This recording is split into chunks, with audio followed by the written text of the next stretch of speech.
정도가 정으로 갈 수도 있고, 그죠? 하나의 실천, 참여로 갈 수도 있고, 분노를 통해서 그것을 이제 참여하고 바꾸기 위한 실천으로 나가고 하는 이런 것이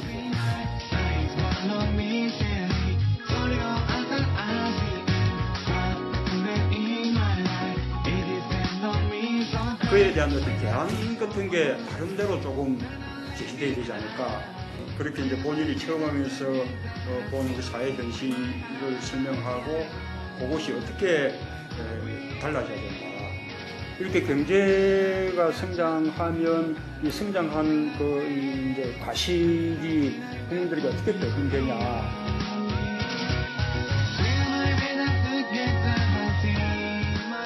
덕으로 사는 세상이라 해가지고 무슨 획일적인 그런 세상이 아니라 다양한 그 자체로서 존중받고 하는 그러면서 다 좋아가지는 세상.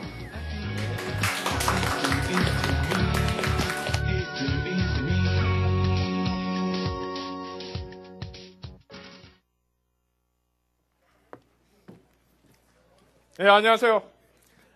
저는 청년 컨퍼런스 사람의 기획단장을 맡고 있는 최웅식이라고 합니다. 반갑습니다. 그 노무현 재단이 올해부터는 좀 더 색다른 그 기획을 했습니다. 청년 컨퍼런스 사람이 바로 그것인데요. 여러분 약간 생소하실 테니까 간단하게 설명을 드리고 지나가도록 하겠습니다. 먼저 S입니다. S는 무엇이냐면 이제 우리 세상, 소사이어티, 우리 사회. 그래서 이번 청년 사랑 컨퍼런스의 주제는 바로 더불어 사는 세상입니다. 어떻게 하면 우리가 더불어 잘 살 수 있을까? 그거에 대해서 청년들의 생각을 구하는 것이죠. 네, 그렇기 때문에 이러한 공간에서, 이러한 마당, 광장 같은 아고라라고 부르는 이러한 광장에서 여러분과 발표자들이 서로 생각을 교환을 하는 것입니다. 그래서 그 발표자들이 단순하게 얘기하는 것으로 끝나서는 안 되겠죠.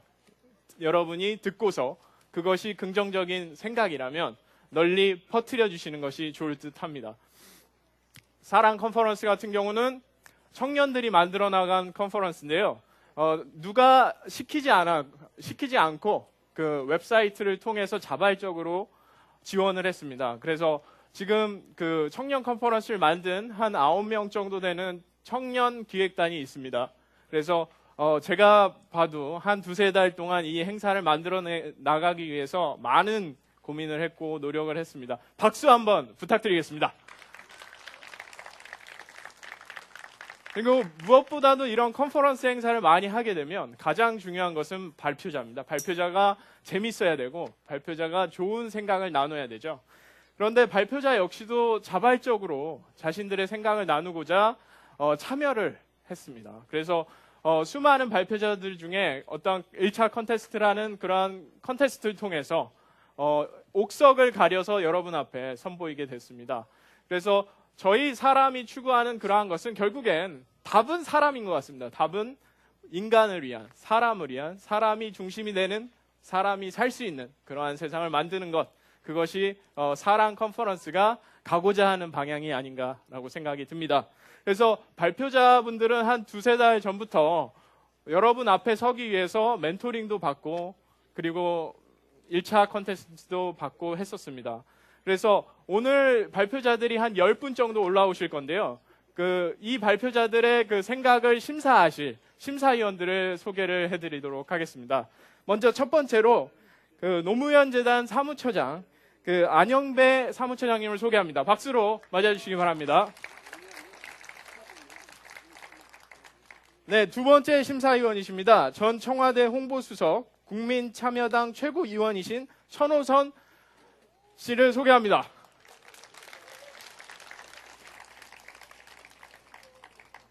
네, 우리 심사위원단의 심사위원장을 맡고 계십니다. 이화여대 국제대학원 교수, 전 청와대 홍보수석이며 노무현 시민학교장을 맡고 계신 조기숙 시민학교장님을 소개합니다.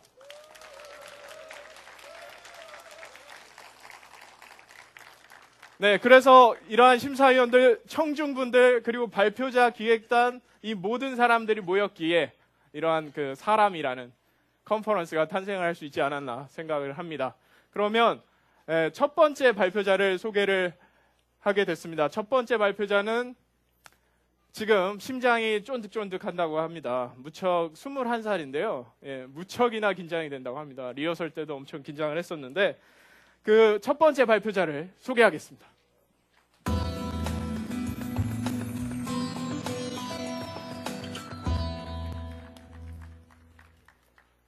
안녕하세요. 같이 인사나 먼저 할까요? 안녕하세요. 솔직하게 말씀드리면 부산말로다가 억수로 떨립니다. 이렇게 큰 무대에 서본 적이 없었기 때문에 막 첫 번째 리허설 달달달 떨다가 부산으로 뛰어 도망갈까도 생각해봤고, 근데 거리상 뛰어서 갈 거리는 아니고 해서 여기 이렇게 올라오게 됐습니다. 네, 적극적으로 호응해 주시면 좋겠습니다. 네, 안에서 대기하시는 분들도 적극적인 호응을 기다리고 있을 것입니다. 호응해 주실 거지요? 네, 믿고 시작해 보겠습니다. 우선 들어가기 전에 간략하게 제 소개부터 먼저 하겠습니다. 안녕하세요. 저는 부산에서 도라이라고 불리고 있는 임동우라고 합니다. 네, 21살이고요. 21살인데 자꾸 대학원생 아니냐고 묻는 질문에 가장 가슴 아픈 질문입니다. 늙어 보이는 거 인정합니다. 네, 대학원생 설문조사 해달라고 하면 그냥 석사과정 쓰고 해주고 지나갑니다. 네, 제 꿈은 세상을 바꾸는 것입니다. 네, 그 꿈을 가지게 된 건 7년 전인데요. 그건 차차 이야기 말씀드리도록 하고, 저는 말이 되지 않는 세상을 많이 보아왔습니다. 그렇기에 말이 되는 세상으로 세상을 바꾸고 싶습니다. 그래서 제 꿈은 이제 조금 오그라들지만 화가가 되는 것입니다. 올바르게 다시 그리고 다시 이쁘게 색칠하는 것, 그게 제 꿈입니다. 더불어 사는 세상이라는 주제로 많은 이야기를 할 수 있을 것입니다. 그리고 다양한 주제로 준비를 하시고 계십니다. 그렇다면 저는 무엇을 이야기할까를 생각해 보았습니다. 그래서 제가 가장 먼저 생각해낸 것은 과연 더불어 사는 세상의 본질적 의미는 무엇인가? 그리고 그거를 만들어내려면은 그 방법이 뭔가라는 주제로 발표를 할 것입니다. 그래서 이제 과연 진정한 의미의 더불어 사는 세상이 무엇인지를 먼저 말씀드리고, 그것을 만들어내는 방법에 대해서도 제가 나름대로 이야기를 해드리고자 합니다. 그럼 시작하겠습니다. 무지하게 걱정되네요. 박수 한번 쳐주겠습니다. 네.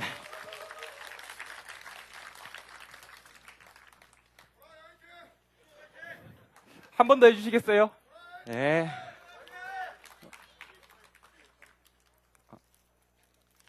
잠시만요.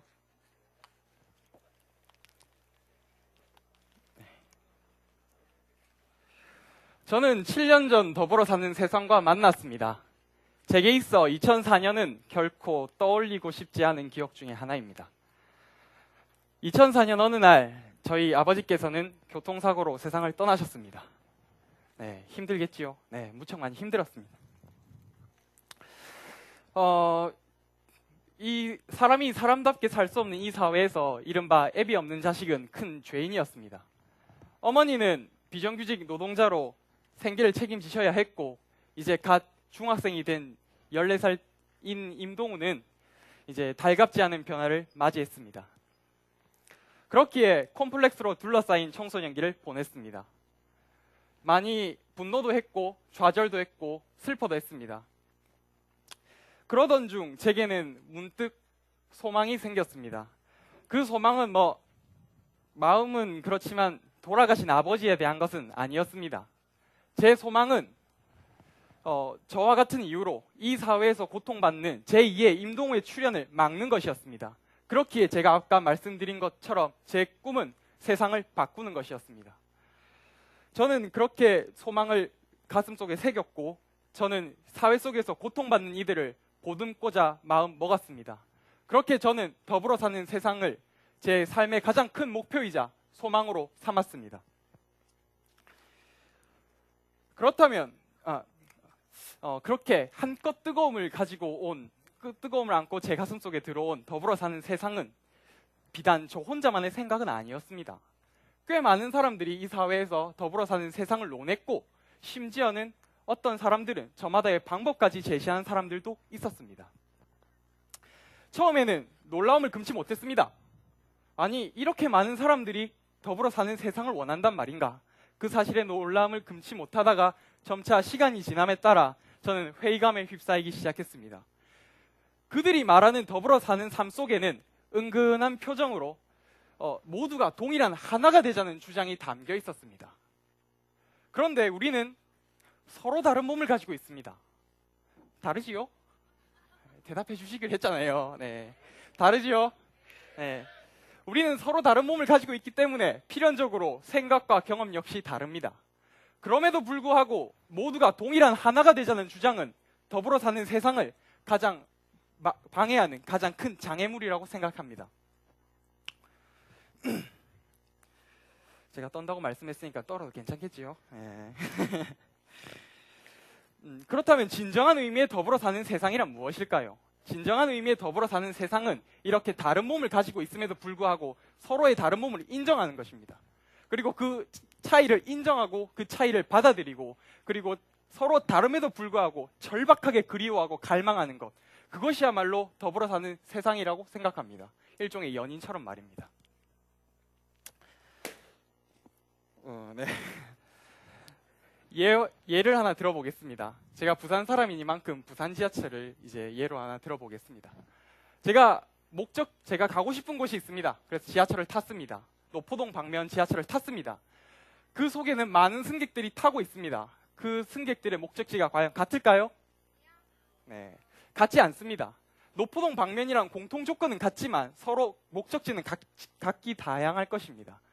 그런데 만약 더불어 사는 세상이 모두가 동일한 하나가 되는 것이라면, 야, 너희들 남포동에서 다 내려.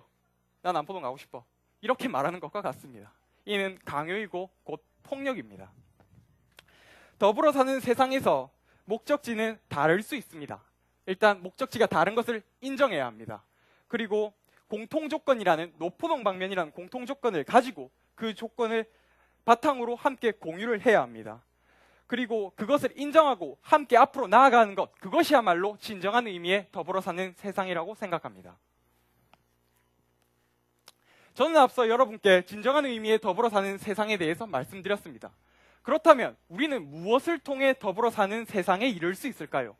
저는 그 해답은 주체성의 확립이라고 생각합니다. 주체성의 확립이란 거창한 것이 아닙니다. 이제 자기에게 어떤 가치가 부족하고 그 가치를 채우기 위해서 어떠한 노력을 해야 하고 행동을 해야 하는지를 깨닫는 과정입니다. 그렇기에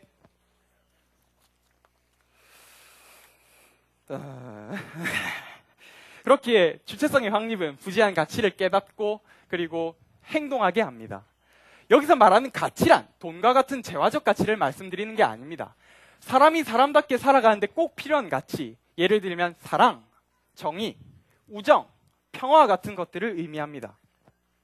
나아가 주체성의 확립은 자신을 깨닫는 과정이면서 동시에 타인을 깨닫는 과정입니다.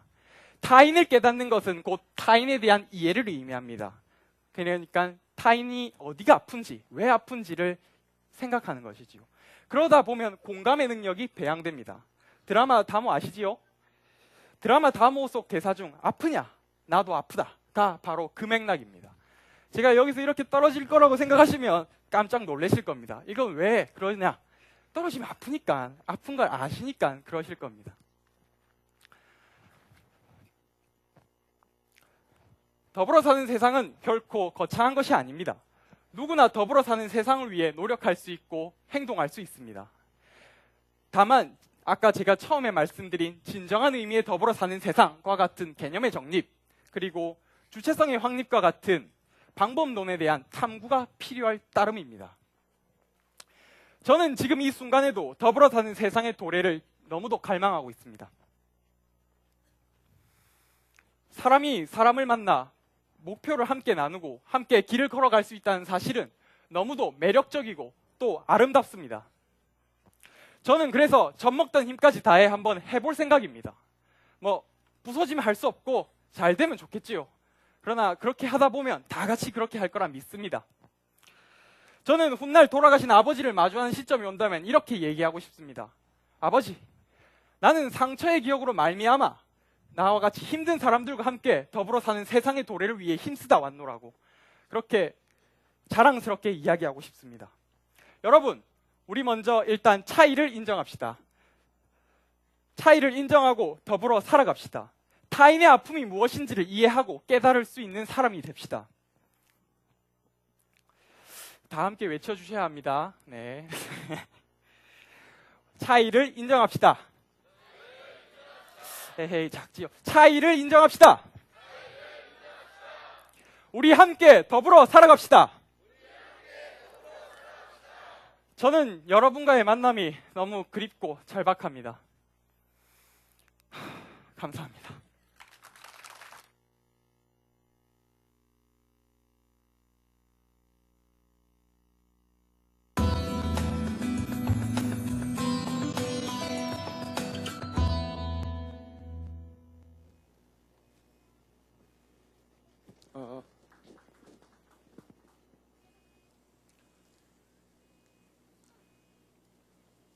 아주 많은 시간을 기다려서 저는 이 자리에 쓴 것 같습니다. 제가 이 자리에 선 이유는 제가 정치를 잘 알아서도 이 사회에 대해서 잘 알아서 어떤 분석이나 해결책을 내놓기 위해서도 아닙니다. 저는 아주 어렸을 때부터 뭔가 하고 싶은 말이 있었고 갖고 싶은 것이 있었고 살고 싶은 세상이 있었습니다. 화가 났어요. 어렸을 때부터. 뭔진 모르겠는데 가만히 혼자 있으면 화가 났습니다. 그래서 누군가는 나한테 미안하다고 해야 되는 거 아닌가? 누군가는 나한테 와서 사과해야 되는 거 아닌가? 저는 이렇게 생각했습니다. 왜 그런 거 하니? 교실에서부터 그건 시작된 것 같습니다. 저는 가정 형편이 좋지 않았는데 항상 이제 등록금이나 이런 것들을 늦게 내는 학생 중에 하나였습니다. 어린 마음에 그것이 참 싫고 학교 가기가 싫었는데 학교에서는 방송을 틀어서 돈을 안 낸 학생들은 이제 행정실로 내려와라 이런 얘기를 했죠. 그때 그 얘기를 들으면서 제 가슴은 부서져 내렸습니다. 그리고 교실에서 있다 보면 마치 지금 K1 같이 킥복싱을 하듯이 학생들을 난타하는 선생님들을 보면서 저거에 대해서 분노를 느끼기보다 내가 아니라서 다행이다. 내가 저렇게 짐승을 때린다고 해도 저렇게 때리지 않을 텐데 얻어맞고 있지 않아서 정말 다행이다. 이렇게 생각했습니다. 그런데 지금에 와서도 학생들을 때려서 가르쳐야 된다고 하는 사람들이 있습니다. 지금에 와서도 학생들에게 밥을 주는 걸 반대해서 대중 앞에 나와서 우는 어른들이 있습니다. 저는 진보가 맞고 보수가 그르다고 말하고 있는 것이 아닙니다. 인간으로서의 가치, 우리가 인간으로서 해야 될 최소한의 도리, 어른이라고 하는 사람들은 어른답게 행동을 해야 된다고 생각합니다. 밥 줄 수도 있고 안 줄 수도 있지만 자기의 정치적 이익을 위해서 혹은 자신의 어떠한 유무형적인 지지를 얻어내기 위해서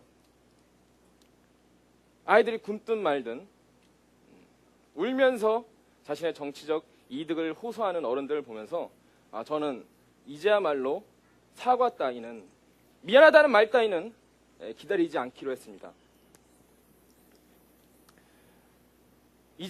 이제야말로 행동해야 될 때, 변화해야 될 때라고 생각합니다.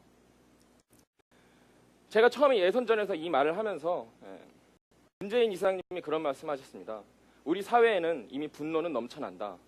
이제 어떻게 행동해야 될 때가, 어떻게 행동해야 되는 것을 고민해야 할 때다. 근데 저는 문재인 이사장님의 말씀에 반대를 하고 싶습니다. 분노가 필요합니다. 정말 건전한 분노가 우리 사회에는 필요합니다. 특히나 우리 청년들에게는 더더욱 필요합니다.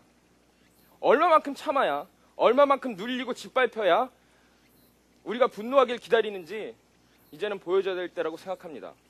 민주화 시대가 끝난 이후 투쟁과 시위의 시대는 끝났다고 생각했습니다.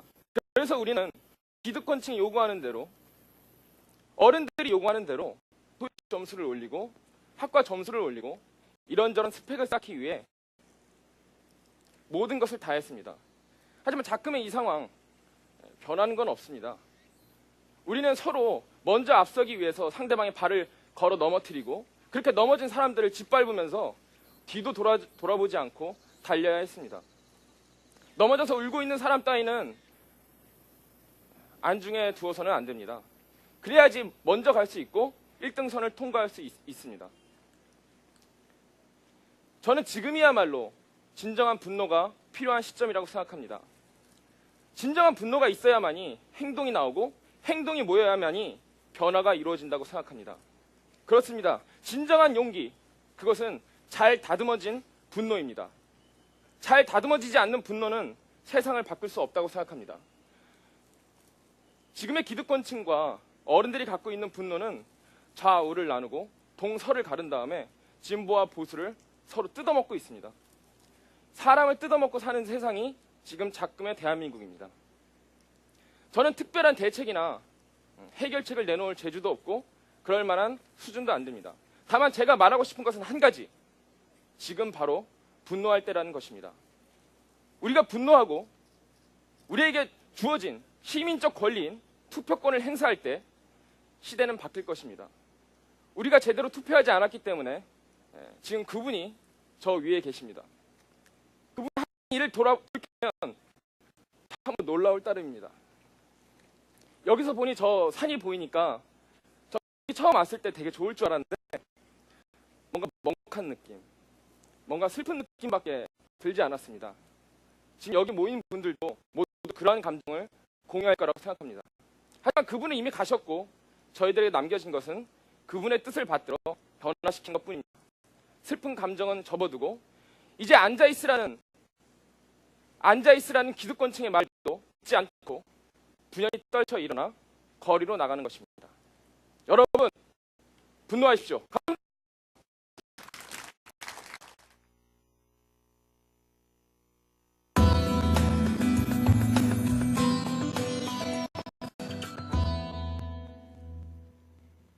안녕하세요.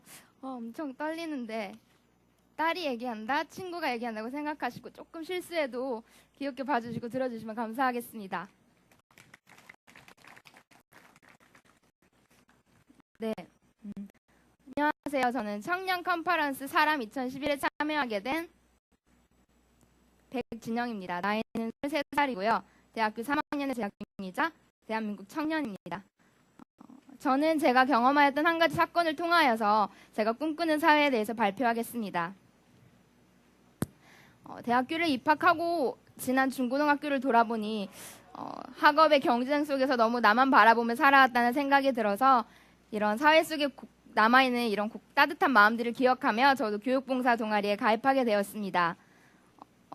화곡에 위치해 있다 보니 학교에서도 집에서도 꽤나 먼 거리였는데요. 그곳에서 전 일주일에 한 번씩 그곳에 방문하여서 초등학생들에게 국어, 영어, 수학을 봐주는 역할을 주로 하였습니다. 먼 거리를 오가느라 많이 지치기도 했지만 처음 하는 봉사이다 보니 굉장히 뿌듯하였고 보람도 느끼고 참 좋은 시간이었습니다. 하지만 그러한 시간뿐만 아니라 저에게는 이곳에서의 봉사가 약간의 충격으로 다가왔습니다. 이때 충격은 미안한 충격이었습니다. 저는 태어나면서부터 지금까지 쭉 이 빨갛게 표시된 서초구의 방배동에 살았습니다. 이곳은 소위 말하는 우리들이 소위 듣게 된 강남 8학군이라는 곳인데요. 그러다 보니까 제가 기억하는 저의 어린 시절, 저의 학창 시절, 제 친구들의 학창 시절은 제가 봉사를 갔던 공부방의 아이들과는 참 많이 달랐습니다. 우선 제가 기억하는 저의 어린 시절, 저의 친구들의 학창 시절을 보면 초등학생들은 이미 너나 할 것 없이 초등교과보다 훨씬 앞선 중학교과 과정을 미리 앞서 공부하는 선행 열풍에 휩싸였고요. 그리고 좋은 학원, 좋은 과외에 대한 얘기는 언제나 학생과 학부모 주위를 맴돌았습니다. 하지만 이와는 달리 제가 봉사를 갔던 공부방의 아이들은 잘하지 않았던 제 하늘에서 살아가기 굉장히 벅차 보였습니다. 이 친구들에게는 선행, 과외, 학원보다도 부모님의 관심과 사랑이 더욱 절실해 보였습니다. 그러면서 저는 점차 사회에 관심을 가지게 되었습니다. 사회의 여러 면을 보려고 애쓰게 되었고, 하지만 그럴수록 제가 보게 된 사회는 앞의 기사처럼 가난의 대물림이 지속되고 심지어는 더욱 증가하는 사회였습니다. 또한 앞에 뉴스가 캡처된 사진을 보시는 것과 같이 경제적 빈부차가 그것을 비치는 것이 아니라 교육의 빈부차까지 이어진다는 것이었습니다. 또한 이 기사가 시사하고 있는 바는 고소득층과 빈곤층에서 가장 큰 차이를 보이는 것이 바로 교육비 지출이라고 나와 있습니다. 예전과는 달리 교육을 통한 신분 상승을 점차 기대하기가 어려워지고 가난이 세대를 걸쳐 대물림되고 있다는 것입니다. 제가 생각하는 우리나라의 가장 큰 제도적 문제 중 하나가 바로 공교육 부실이라고 생각합니다. 공교육 부실은 많은 학생들이 자의반 타의반으로 사교육에 의존할 수밖에 없도록 만들었는데요. 하지만 의식주의 영위조차 급급한 이들에게 사교육은 머나먼 얘기일 뿐입니다. 참 안타까운 기사였습니다. 어린아이들에게는 심지어 꿈조차 양극화된다는 기사입니다. 이러한 것은 결국은 사회적 양극화의 시초가 된다고 생각합니다. 2009년 이렇게 저의 교육 봉사를 통하여서 사회의 양면적인 모습을 알게 되었고 부조리함에 눈을 뜨게 되면서 왜 사회는 이렇게 아파하는 사람들의 신음소리에 귀 기울여주지 않는 것일까? 왜 이렇게 아파하는 이들과 함께 아파하는 신음조차 하지 않는 것일까? 라는 생각이 들었습니다. 그런 의구심이 들었습니다. 하지만 의구심만 가지고 비판만 하거나 무관심으로 방관하는 건 역시 사회적 양극화를 부추기는 일이라고 생각하게 되었습니다. 그래서 고민을 해보았습니다. 어떻게 해결할 수 있을까? 어떠한 대안들이 있을까? 솔직히 말하면 기득권들이 변화시킬 수 있는 일인데 내가 할 수 있는 일이 과연 무엇일까? 생각을 해보았습니다. 김재동 씨의 멘토링을 참관하면서 듣게 된 얘기입니다. 주위가 온통 불행인데 내가 있는 곳만이 행복이라면 그게 과연 진정한 행복인지. 그렇습니다. 진정한 행복은 너와 나 우리 모두가 행복한 것이라고 생각합니다. 김재동 씨의 말대로 내 아이를 행복하게 하려면 내 아이의 친구도 행복해야 한다는 것입니다. 이제 이 사회에 주축이 될 저와 같은 젊은이들부터 실천해야 한다고 생각합니다. 솔직히 말해서 우리 너무 많이 경쟁 속에 살고 있지만 이러한 무한한 경쟁 가운데서도 우리가 꿈꾸는 사회를 위해서 우리가 실천해야 한다고 생각합니다. 그래야 훗날 우리의 자녀들에게 혼자 사는 세상이 아니라 더불어 사는 세상을 가르칠 수 있을 것 같습니다. 조금 다르더라도, 많이 다르더라도 함께 가고 비를 맞는 친구가 있다면 기꺼이 자신의 우산을 내줄 수 있는 그런 아이들로 자랄 수 있도록 해야 합니다. 또 하나는 우리가 원하는 사회를 만들기 위해서 참여해야 된다고 생각합니다. 사회를 변화시키는 것이 우리 국민 모두의 책임이라는 것과 사회를 향해 무관심으로 일관하는 것이 얼마나 나라와 사회를 죽이는 것인지 알아야 합니다. 근데 참 든든한 것은 우리 청년들이 이제 변화하고 있습니다. 사회에 관심을 가지고 사회를 향해 목소리를 내고 또 사회를 변화시키기 위해 애쓰고 있습니다. 참 든든하지 않으신가요? 네, 그러면 이제 제가 꿈꾸는 사회에 대해서 정리하도록 하겠습니다. 제가 꿈꾸고 바라는 사회의 키워드는 사진 속에 나타나 있듯이 바로 아이들입니다. 모든 아이들이 동등한 교육의 기회를 누릴 수 있는 사회, 그리고 경제적, 사회적 환경으로 인하여서 수많은 가능성과 무한한 잠재력들을 안타깝게 놓치지 않는 사회, 아이들이 자라나서 또 다른 아이들의 희망과 빛이 되는 사회, 현 시대의 우리들이 그 시작이 될 수 있는 사회, 마지막으로 더불어 사는 세상을 간절히 꿈꾸는 우리 모두가 더불어 사는 세상을 이룰 수 있는 사회가 되었으면 좋겠습니다. 이상으로 저의 발표를 마치겠습니다. 들어주셔서 감사합니다.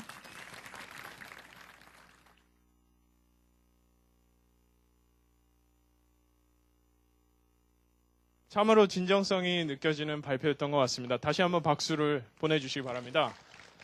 예, 이번 그 사랑 컨퍼런스 같은 경우는 그 청년들한테 멘토링을 해주시는 문재인 이사장님, 도종환 시인님, 그리고 김재동 방송인 이렇게 세 분이 멘토링을 해주셨는데요.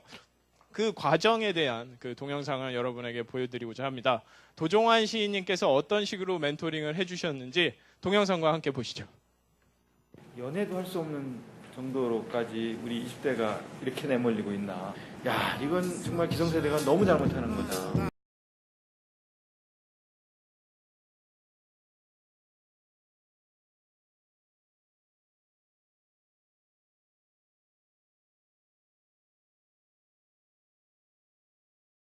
일을 하든 연애도 할 수 없는 정도로까지 우리 20대가 이렇게 내몰리고 있나. 야, 이건 정말 기성세대가 너무 잘못.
여러분 반갑습니다. 저는 대한민국 청년 29살 최도식입니다. 여러분, 지구의 육지 면적에 대한민국 육지의 면적이 차지하는 비율이 얼마나 되는지 혹시 아십니까? 우리 심사위원을 맡고 계시는 천호선 위원장님 혹시 알고 계십니까? 0.067%입니다. 대한민국 참 좁죠? 1%도 되지 않습니다. 이 좁은 대한민국에서 우리 국민들은 나누는 것을 참 좋아합니다. 홍안 쪽도 음식이 있다면 이웃과 나눴고, 그리고 개모임은 갯돈을 서로 나누면서 경제적 부담을 서민들이 함께 나눴던 것입니다. 품앗이와 두레는 우리가 가진 육체적 노동력을 서로 나눔으로써 노동의 부담을 나누고 있었습니다. 그렇게 우리 국민들은 정을 나누는 것을 참 좋아했습니다. 그런데 여러분, 어느 날부터 나눴던 정은 이렇게 사라져버리고 나누는 것만 남아 있습니다. 어떻게 나뉘냐고요? 바로 수도권과 비수도권, 그리고 영남과 호남으로 지역이 나누고, 그리고 좌파와 우파, 보수와 진보, 그렇게 이념이 나뉩니다. 또 고용자와 노동자, 정규직과 비정규직, 기간제와 시간제로 고용의 임금이 또 나뉩니다. 사람은 어떻습니까? 남성과 여성으로 나누고 또 장애인과 비장애인으로 나누고 있습니다. 여러분, 나누는 것이 과연 누구한테 이득이고 누구한테 손해인지 저는 곰곰이 생각해 봤습니다. 누구한테 이득일까요? 우리 조기숙 의원님 한번 말씀해 보시죠. 나누면 누가 이득 볼까요? 잘 모르시겠습니까? 여러분, 나누면 누가 이득 볼까요? 잘 사는 사람이요? 예. 그렇습니다. 나누면 이득 보는 것은 기득권층이고 그 기득권층이 되지 못하는 대다수의 국민들은 손해보기 마련입니다. 저는 오늘 더불어 사는 세상은 무엇인가 거기에 대한 고민을 하고 있습니다. 저는 다시 우리 대한민국이 우리 국민들이 우리 사람들이 정을 나눠야 된다고 이야기하고 싶습니다. 정은 과연 어떻게 나눈 걸까요? 먼저 옆에 있는 사람에게 그리고 만나는 사람에게 인사를 나눠야 합니다. 그리고 악수를 나누고 그리고 대화를 나누고 그리고 생각을 나누고 그리고 우정을 나누고 그리고 사랑을 나눠야 됩니다. 여러분, 이렇게 나누는 것이 사람과 사람이 더불어 살아가는데 가장 기본적인 시작입니다. 여기 있는 여러분들은 더불어 살고 계십니까? 여러분, 지금부터 여러분을 제가 옆에 있는 사람과 그리고 우리들이 모두 더불어 살 수 있도록 만들어 드리겠습니다. 저와 함께 해보는 겁니다. 우선 옆에 있는 사람에게 안녕하세요 라고 인사해 봅시다. 안녕하세요. 안녕하세요. 그리고 옆에 있는 사람에게 반갑습니다. 악수합시다. 반갑습니다. 반갑습니다. 그리고 옆에 있는 사람에게 안녕하세요. 저는 누구누구입니다. 그렇게 자기를 이야기하면서 대화를 시작합시다. 안녕하세요. 저는 최도식입니다. 자, 인사합시다. 자, 여러분.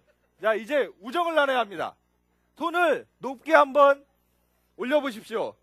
연설 들으시면서 더운데 피곤하셨죠? 쭉 올려보십시오. 그리고 고개를 좌우로 흔들면서 냄새를 맡아보십시오. 자, 좌우로 흔들어 보십시오.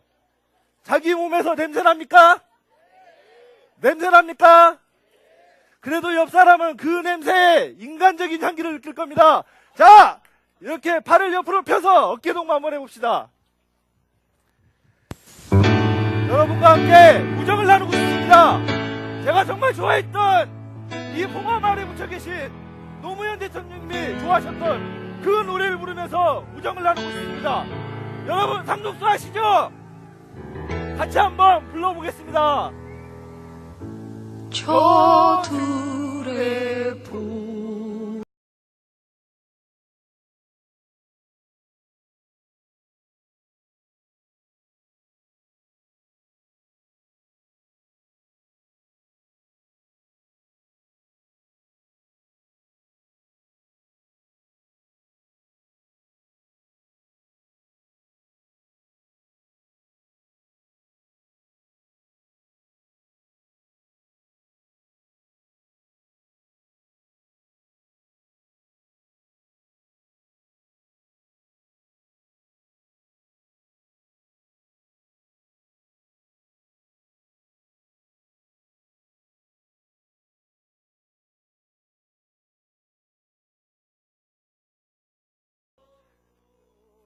저한테 주어진 시간이 5분밖에 되지 않습니다.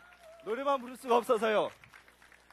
여러분, 저는 앞에서 인사드렸지만 대한민국 청년 믿지 않겠지만 29살 최도식입니다. 제가 항상 모든 사람들에게 제 나이를 이야기하면서 안녕하세요. 19살 최도식입니다. 안녕하세요. 21살 최도식입니다. 그러면 그 사람들은 웃으면서 몇 년 전에요? 라고 물어봅니다. 오늘 이 자리에 저를 낳아주시고 길러주신 저희 부모님이 와 계신데요. 남들이 저에게 제 나이를 믿지 않고 저를 노안이라고 놀릴 때 저에게 항상 용기를 주셨습니다. 아들아, 그래도 언젠가는 네 나이 찾는 얼굴 온다. 아들아, 그래도 용기 있게 살아.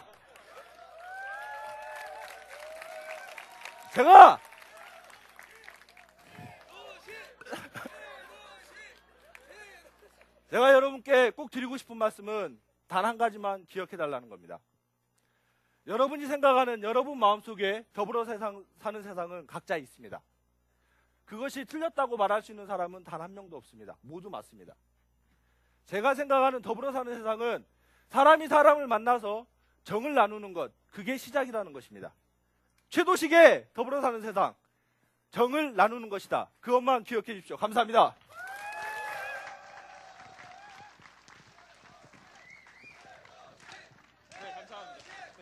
네, 감사합니다.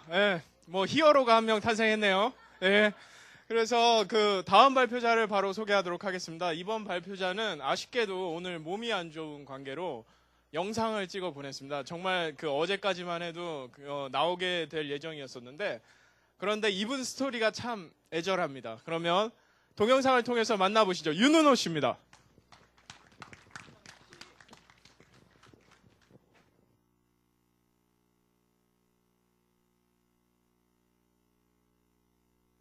하지 못하게 되어 우선 아쉽게 생각합니다.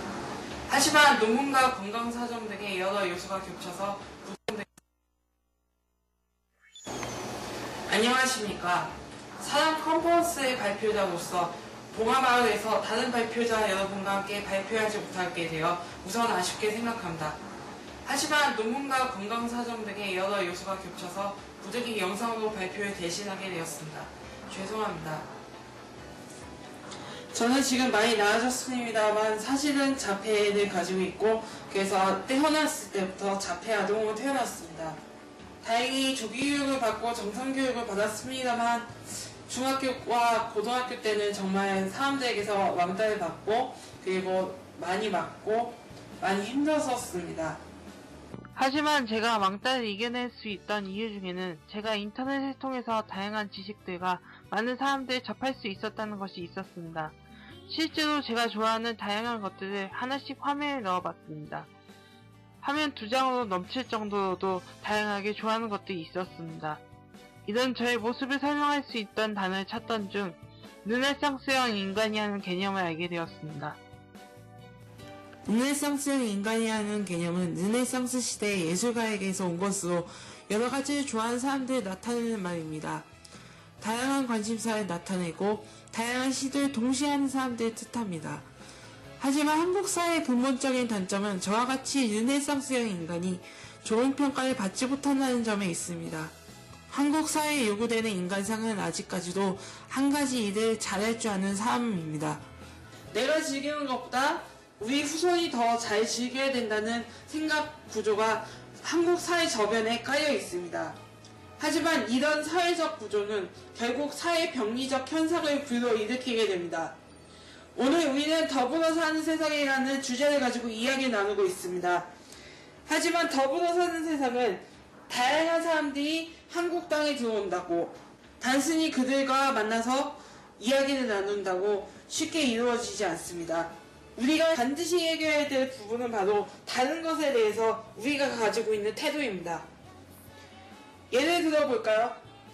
우리는 아이돌이나 예능인을 좋아하는 것을 정상적인 행동이라고 생각합니다. 하지만 최근 늘어나고 있는 일본 애니메이션을 좋아하는 사람들에 대해서는 어떤 반응을 보이고 있나요?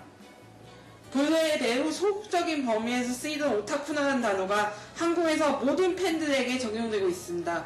그리고 이들을 오덕후라고 부르면서 조롱하고 있죠. 특히 애니메이션뿐만이 아니라 일반적인 사람들이 선호하지 않는 분야들, 예를 들어서 철도, 소녀시대, 항공 같은 분야에도 오타쿠라는 말을 합성해서 철떡, 소시덕, 항덕이라는 말을 붙입니다. 최근의 기독교 안티 움직임 또한 여기서 벗어나지 않습니다. 한나라당의 애국 시민과 중국 좌파라는 이분법을 증오하는 바로 그 사람들이 정작 기독교와 보수를 한데 묶어서 기독교를 증오합니다.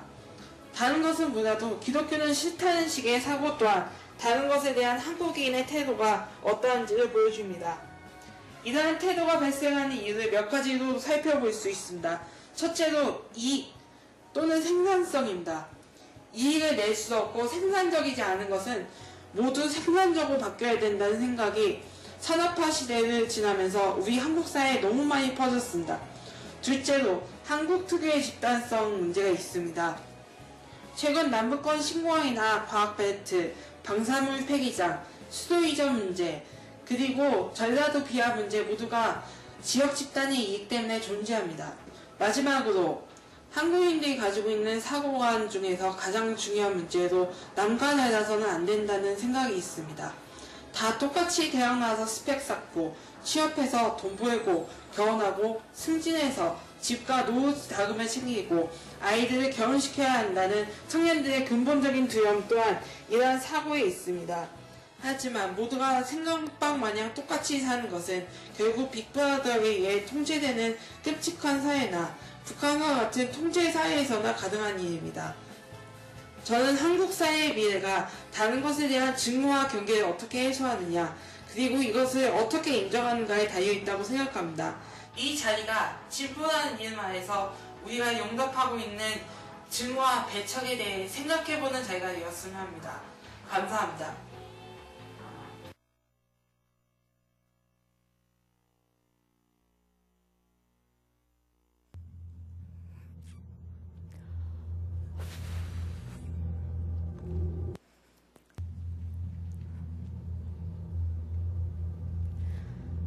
안녕하세요. 이러실 줄 알았어요. 안녕하세요. 네, 감사합니다. 네, 많이 떨립니다. 이 자리에 올라올 때 되게 걱정했던 게 내가 떨지 않을까? 외웠던 거 잘할 수 있을까?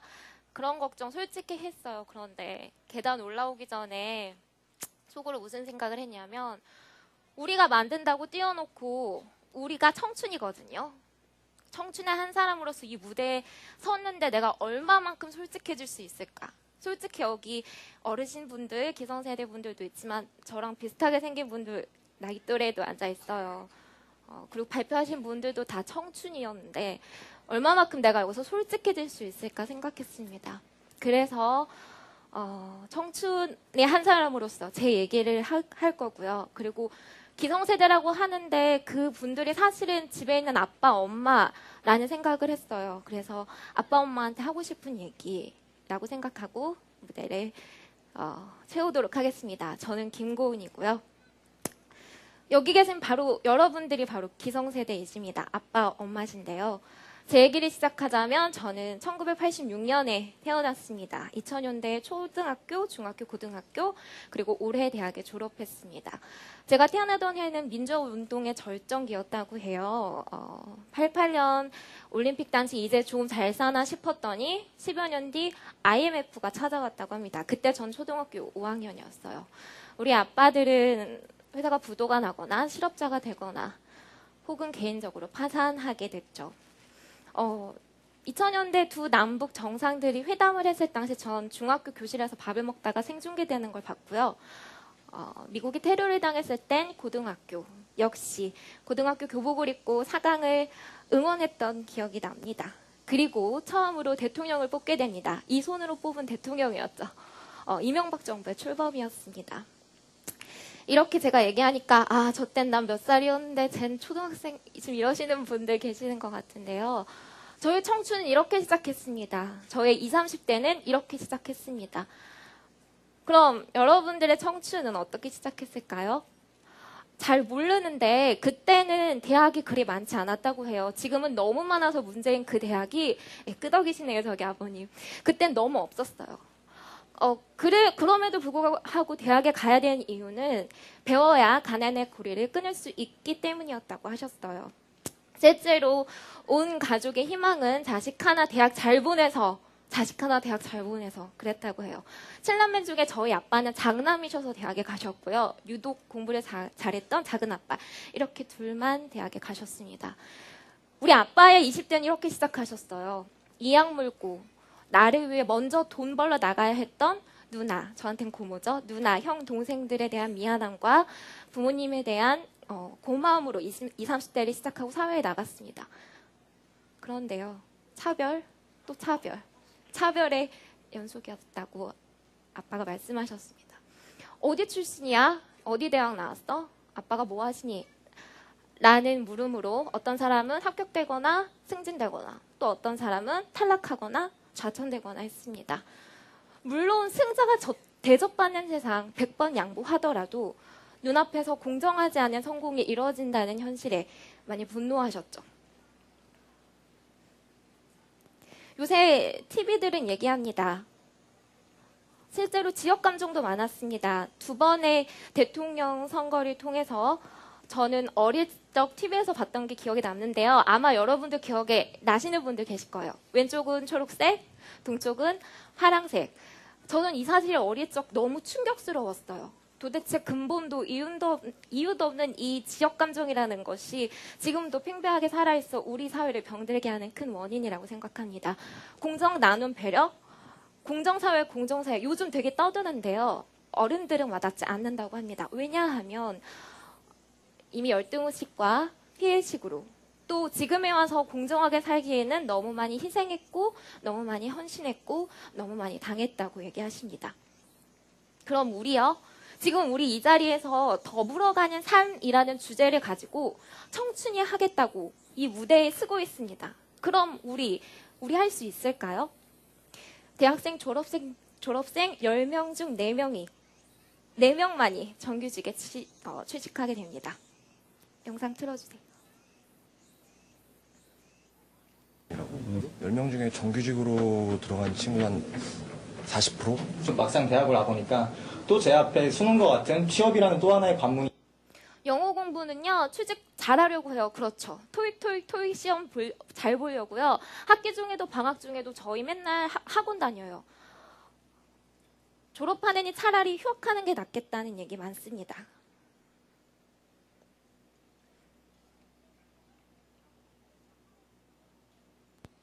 졸업이 이제 한 학기 남았는데 그래서 취업 준비하려고 이번에 휴학을 했거든요. 4학년 지내고 이제 다른 추가로 학교를 다니고 있어요. 취업을 바로 못할 것 같아서 이제 졸업을 연기 계속 하는. 가장 심각한 문제는 압박입니다. 학원비나마 조금이나 도움을 좀 드리려고 조교 일을 하고 있습니다. 선생님 조교 일을 하고 요 학원에서요? 예. 독립을 해서 좀 짐을 덜어드리고 제가 도움을 드려야 되는 나이인 것 같은데 아직까지는 그렇게까지는. 상황이 이렇다 보니 급기야 3가지 포기하는 3포 시대라는 말까지 나왔습니다. 시간이 없어서 결론 빨리 얘기를 해드리겠는데요. 이 얘기는 꼭 하고 싶어요.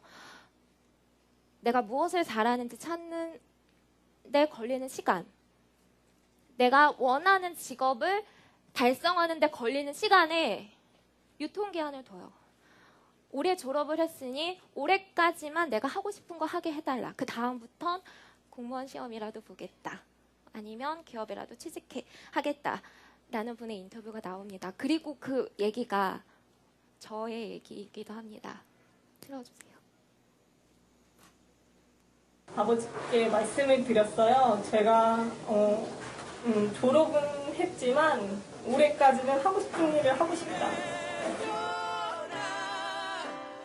취업 장벽에 가로막혀 신음하는 청년 세대. 요즘 그들은 스스로를 연애, 결혼, 출산 3가지를 포기하는 3포 세대.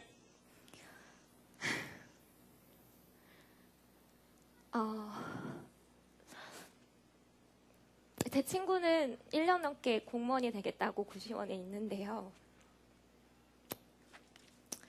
교수님들보다 더 좋은 차를 타고 다니는 친구에 비해서 3,000원짜리 학관 식당 밥이 비싸다는 자신이 너무 초라하다는 얘기를 합니다. 그 친구 꿈은 공무원이 아니죠. 참 좋을 때다. 나도 니네 같은 때가 있었는데 하지만 실상 저희는 1년, 2년 계약직, 알바생들, 등록금 빚쟁이가 된 그런 세대입니다. 세계가 너희 무대라고 교육받으면서 잘하는데 실제로 저희는 너무 초라합니다, 여러분.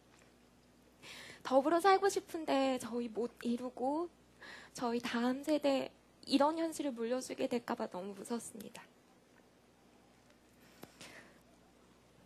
근데요, 여러분, 되게 웃긴 게 지금 저희 여기 있는 분들 그리고 저도 마찬가지가 더불어 사는 삶 살겠다고 지금 이 자리에 이렇게 섰어요. 궁금하시죠? 어떻게? 그런 청춘이 어떻게? 곧 뒤에 발표하실 이분은 자유로운 세상을 꿈꾸세요. 저희 10년 넘게 주입식 교육만 받았는데 자유롭게 외치겠다, 자유롭게 듣겠다라고 말하는 청춘입니다. 이 청춘은요. 사교육의 혜택을 풍부하게 받고 자란 강남 파라쿤에서 자랐지만 돈이 없는 아이들에게 국어, 영어, 수학 선생님이 돼주고 있습니다. 이 청춘은 우리가 역사의 주인인 걸 의식하고 앞으로 우리가 역사의 주인이 될 수 있다고 말하는 청춘입니다. 분노할 줄 알고 행동할 줄 아는 용기를 가진 청춘이라고 얘기합니다. 왕따 당하고요. 사회가 나를 소외하지만 난 여전히 좋아하는 게 너무 많아라고 얘기하는 청춘입니다. 친구들이 다 나를 또라이라고 불러도 나는 화가가 될 거라고 말하는 청춘입니다. 그리고 미안해하는 여러분들에게 미안해하지 마세요라고 말할 수 있는 청춘입니다. 먼저 얘기 좀 하자고 손 내미는 청춘입니다. 마지막에 발표하신 김구종 씨라는 분도 행동하겠다고 말하는 청춘입니다. 이 아저씨가 이랬어요. 기죽지 말라고. 네 인생의 주인공은 엄친아 엄친 딸, 엄마 친구 딸, 엄마 친구 아들이 아니라고. 저는 그 말씀, 그 말 기억하고 내가 내 인생의 주인공이야 생각하고 삽니다. 사실은 다그치는 우리 엄마도 저렇게 따뜻한 박수를 쳐주고 있는 문재인 이사장님처럼 제 꿈에 누구보다 박수 쳐주고 있다는 것도 알고 있어요. 항상 네 나이가 몇이냐 얘기하시는 기성세대 분들께, 그리고 나는 아직, 이제 나는 기우는 태양이야, 이제 나는 별 볼 일 없어 라고 얘기하시는 여기 앉아 계시는 어른들께 도종환 시인의 시 한 편 제가 들려드리고 싶어서 준비했습니다. 3시에서 5시 사이 도종환. 이미 나는 중심의 시간에서 멀어져 있지만 어두워지기 전까지 아직 몇 시간이 남아 있다는 것이 고맙고, 해가 다 저물기 전 구름을 물들이는 찬란한 노을과 황홀을 한 번은 허락하시리라는 생각만으로도 기쁘다. 아빠, 엄마, 여기 계시는 사장님, 기사님, 국회의원님, 정치인님, 대통령님, 우리가 청춘이라고 부러워하십니까? 부러워하지 마세요. 여러분들도 아직은 뜨거운 황혼입니다. 할 일이 많이 남으셨습니다. 마무리하겠습니다. 더불어가는 사회 저희가 만들겠다고 오늘 이렇게 좋은 날 좋은 곳에 용기 있게 섰습니다. 저희 실패합니다. 당연히 넘어집니다. 그러나 다시 시도할 수 있을 만큼만 아프도록 여러분들이 좀 도와주세요. 믿어주세요 좀. 저희 끝까지 박수 쳐주시고 자리 떠나지 마시고 함께 해주십시오. 감사합니다.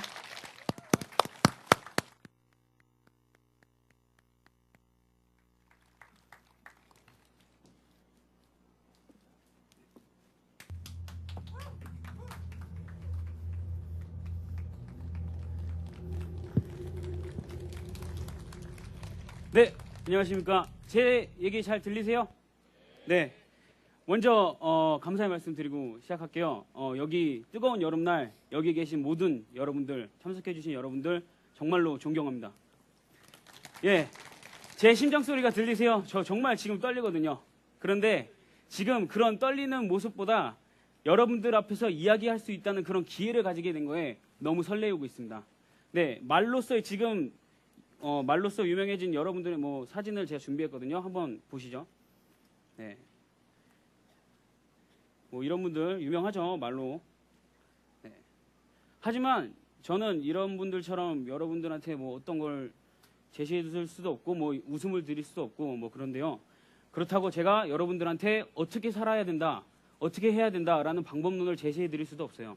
그렇다고 어떤 신세계로 다가가는 어떤 길을 제가 인도할 수도 없는 거고요. 저는 그냥 제 얘기를 하고 내려가도록 하겠습니다. 네, 이제는 작은 것이 큰 것이다라는 제목으로 발표하게 된 김준엽입니다. 네, 첫 번째 이야기인데요. 여러분들이 가지고 있는 가장 슬픈 이야기는 무엇입니까?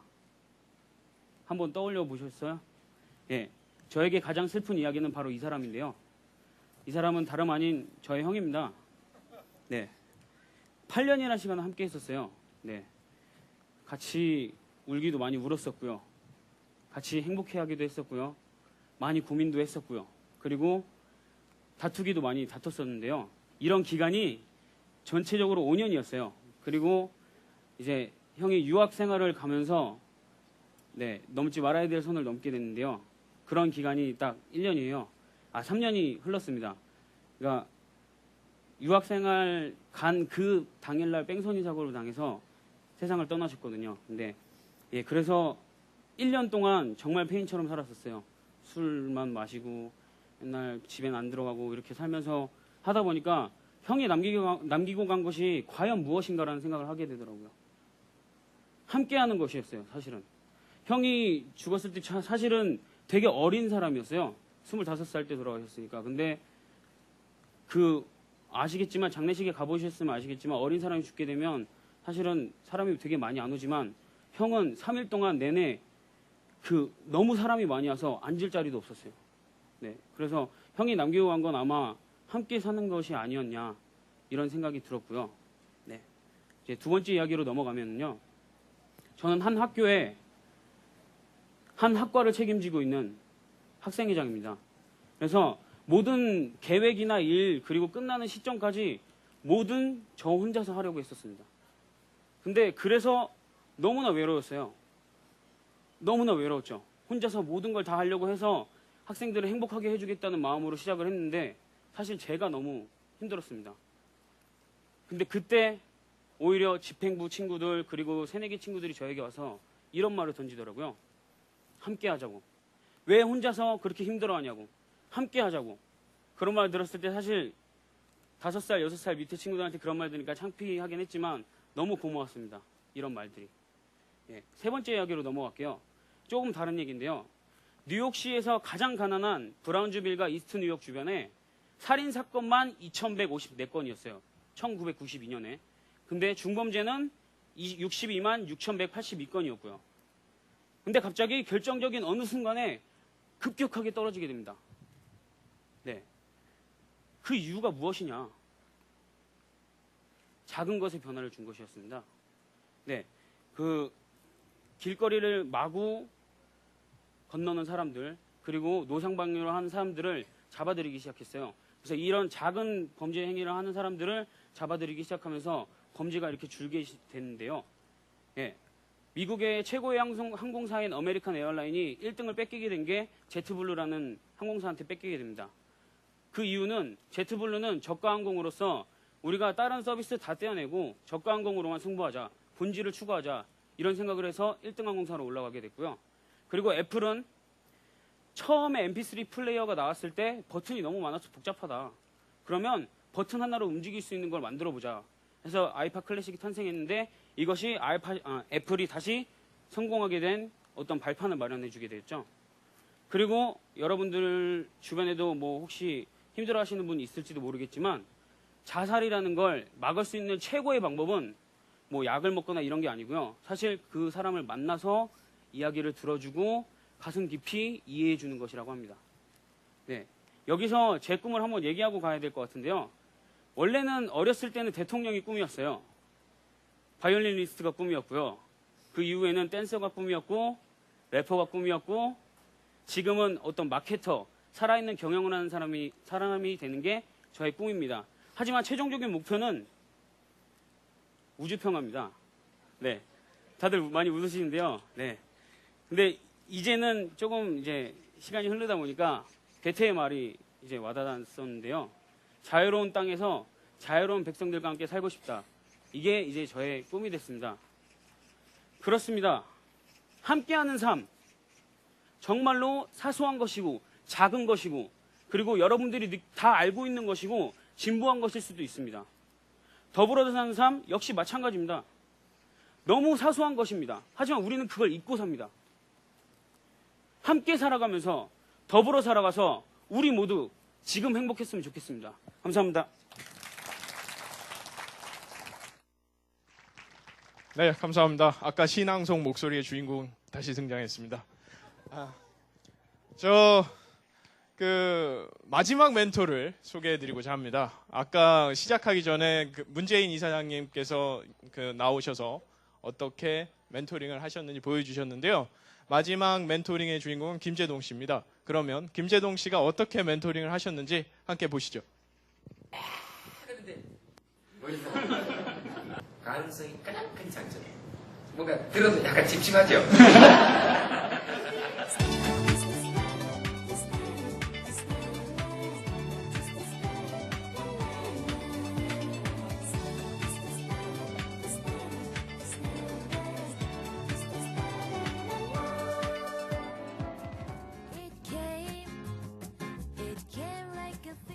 뭐 예를 들면 재석이 형이 뭔가를 하는 걸 보면서 야 어떻게 사람이 저럴 수 있지?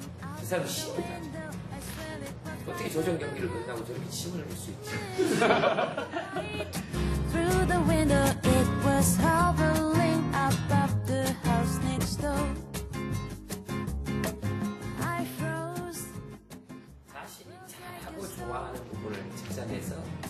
나도 모르게 그 분야에서 일가를 이루어내는 것. 실현을 당하거나 아픔을 당하거나 내가 힘든 일이 있을 때 딱 있을 때 와서 가장 힘이 되는 얘기는 어깨에 손탁 얹고 네 맘 알겠다. 내가 너 같아도 그랬을 거다.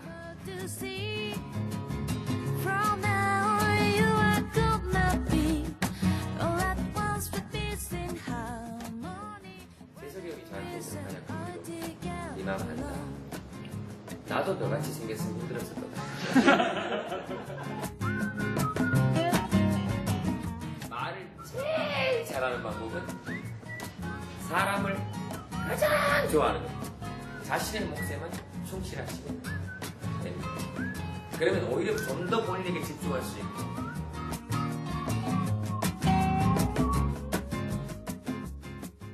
앞으로 언제든 기회가 되면 또 다시 만나자는 거짓말 따위 하지 않도록 하겠습니다.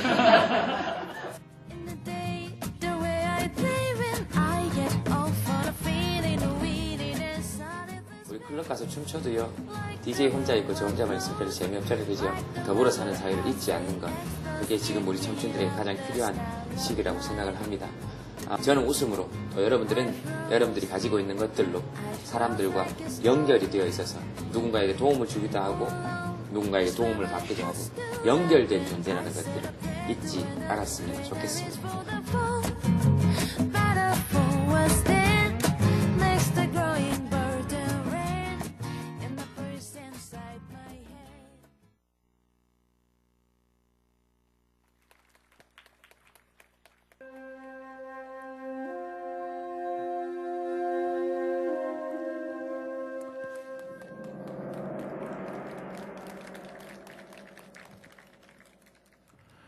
네, 안녕하세요. 네, 저는 23살 김선기라고 합니다. 반갑습니다.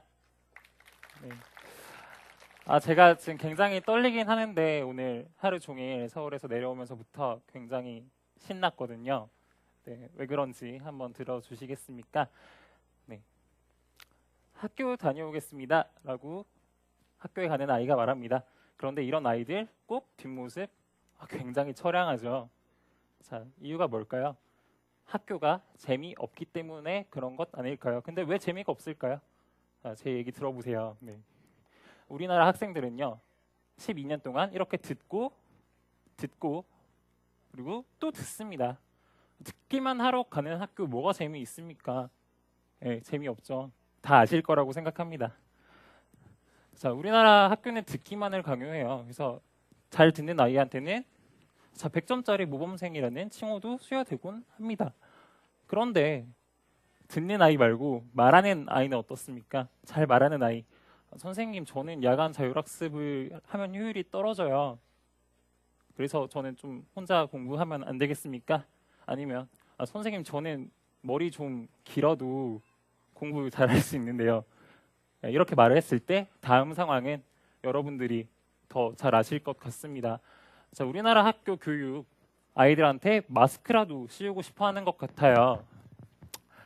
자, 말하는 법을 우리 교육은 잘 말하고 자기 생각을 잘 표현하는 법을 한 번도 저한테 가르친 적이 없었습니다. 그리고 선생님들은 대신에 이렇게 말해요. 이분 공부의 신에 나왔던 김수로 씨처럼 너희 지금은 공부 열심히 해라. 지금은 그럴 때고 천하대에 가서 좋은 대학에 가서 너희가 룰을 만드는 사람이 됐을 때 너네 얘기를 할 수 있다. 그러니까 지금은 공부를 해라 라고 이야기하셨어요. 저는 굉장히 믿는 축이었어요. 그래서 열심히 공부를 하고 대학에 가면 달라질 거다 해서 대학에 왔더니요.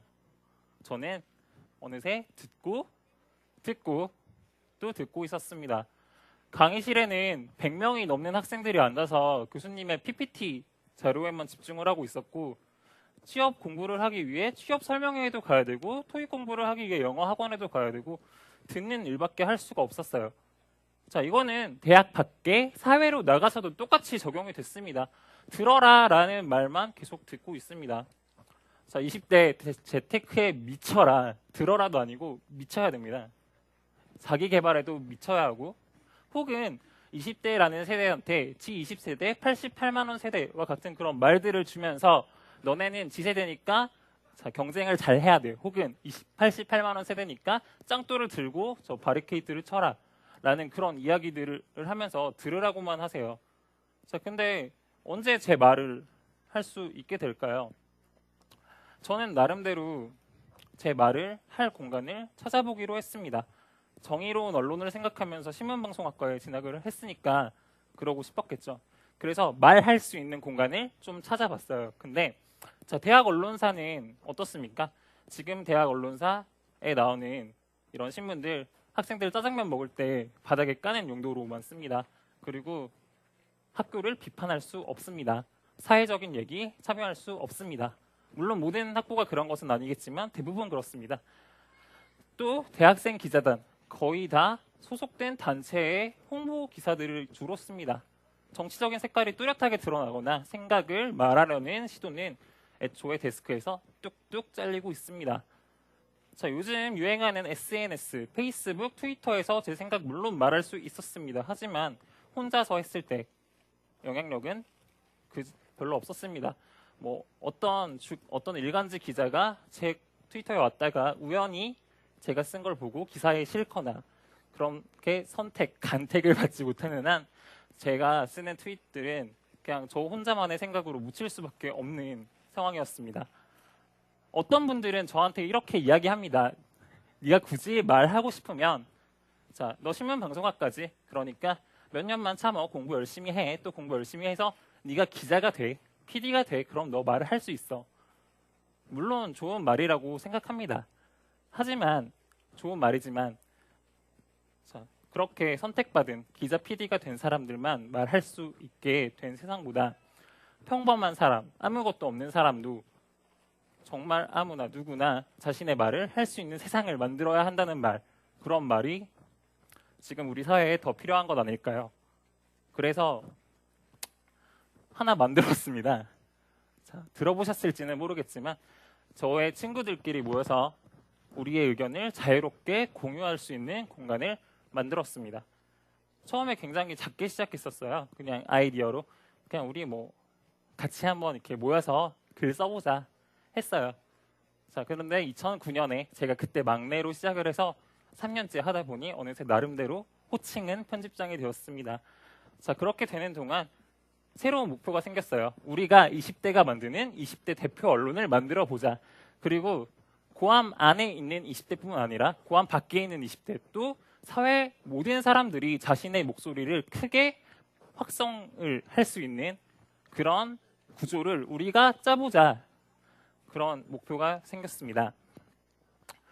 자, 매주 회의를 하고 기사를 쓰고 책을 읽고 토론을 하고 그리고 또 실제로 책을 내서 20대와 기성세대 간의 소통을 도모하는 작업도 하고 또 그러니까 우리는 성공만 얘기를 하는데 실패담을 나누는 새로운 사이트도 만들고 등등 다양한 가능성들을 실험해 보고 있는 중입니다. 저 혼자서는 꿈꿀 수 없는 일이었습니다. 저 혼자만의 생각과 혼자만의 힘으로는 할 수 없는 일이었지만 두 사람이 모이고 또 더 많은 사람들이 모이면서 내가 상상할 수 없었던 혹은 내가 몰랐던 가능성들이 하나씩 생겨나는 것을 발견했고 작게나마 조금씩 실현이 되어가고 있습니다. 현재 고암에는 전국에서 47명의 20대들이 함께 모여서 고암을 외치고 있습니다.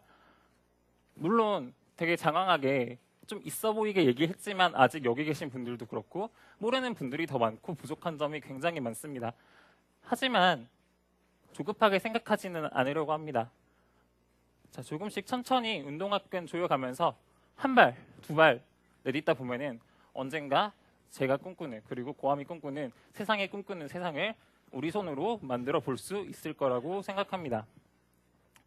경청할 의무 대신에 고암칠 권리를 더 많은 사람들, 저 그리고 여기 계신 모든 분들이 누릴 수 있는 세상, 저 그리고 고암의 꿈입니다. 함께 만들어 가겠습니다. 제 손으로 그리고 저희 손으로 만들어 가보겠습니다. 그런 세상 기대되시죠? 기대해 주십시오. 감사합니다.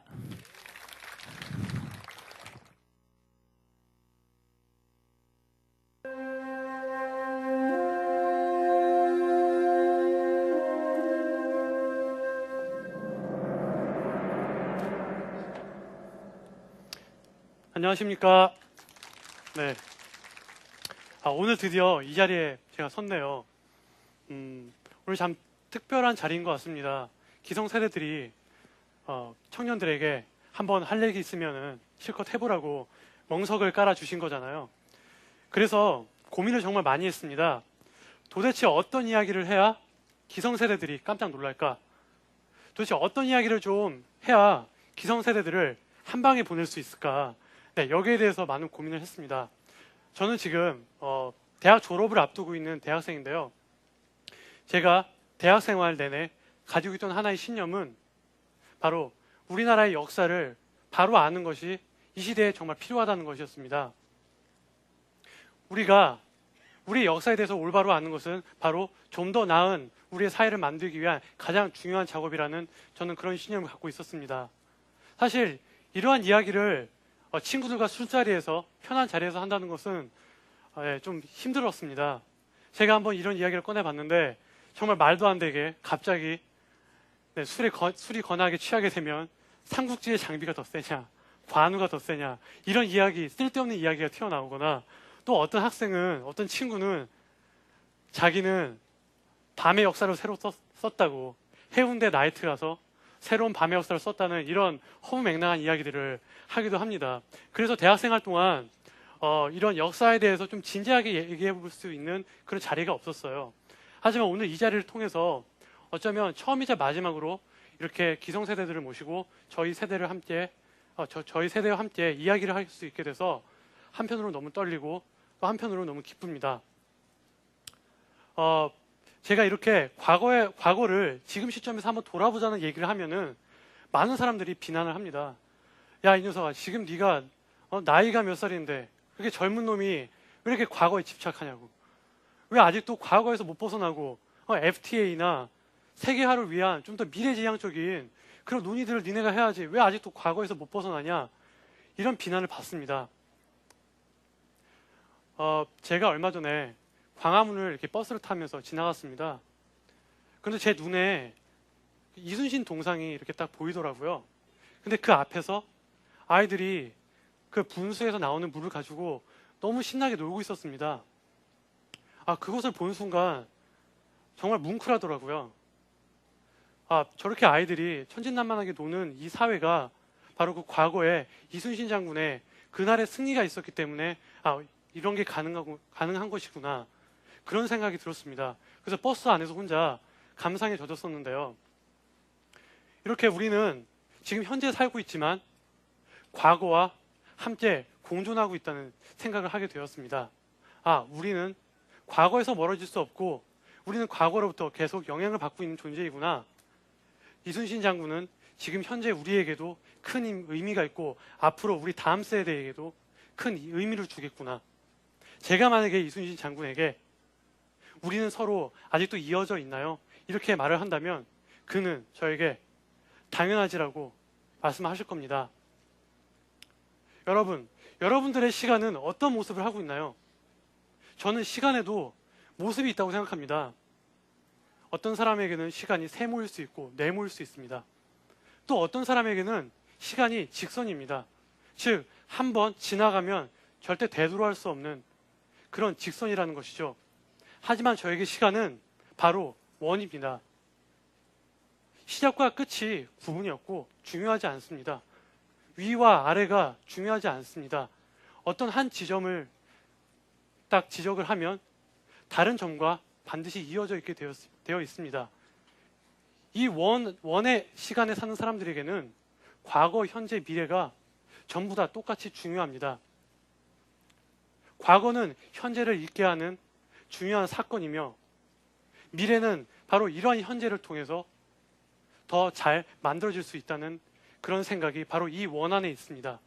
저는 시간은 원이라고 생각합니다.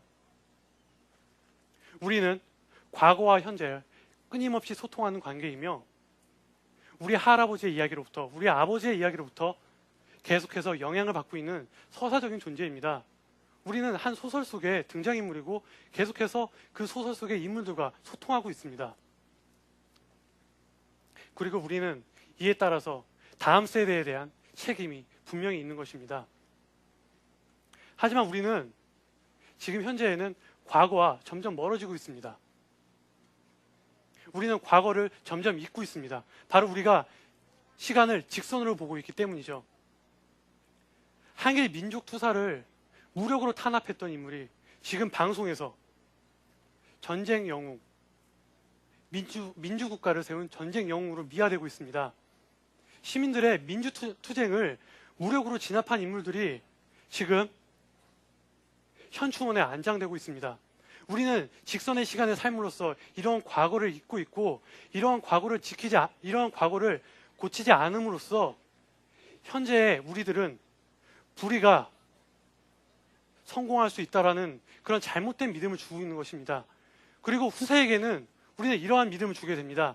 정의를 배반하고도 부유함을 누릴 수 있다는, 오히려 정의를 배반하는 편이 부와 권력을 얻을 수 있다는 이러한 잘못된 역사를 계속해서 주게 되는 것입니다.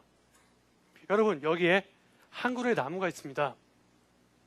이 나무에 정말 맛있는 열매를 우리가 맛보기 위해서는 중요한 것은 그 나무가 처음 시작했던 시작점, 즉 이 나무가 가지고 있던 역사, 바로 뿌리가 얼마나 건강하고 깨끗한가가 중요합니다.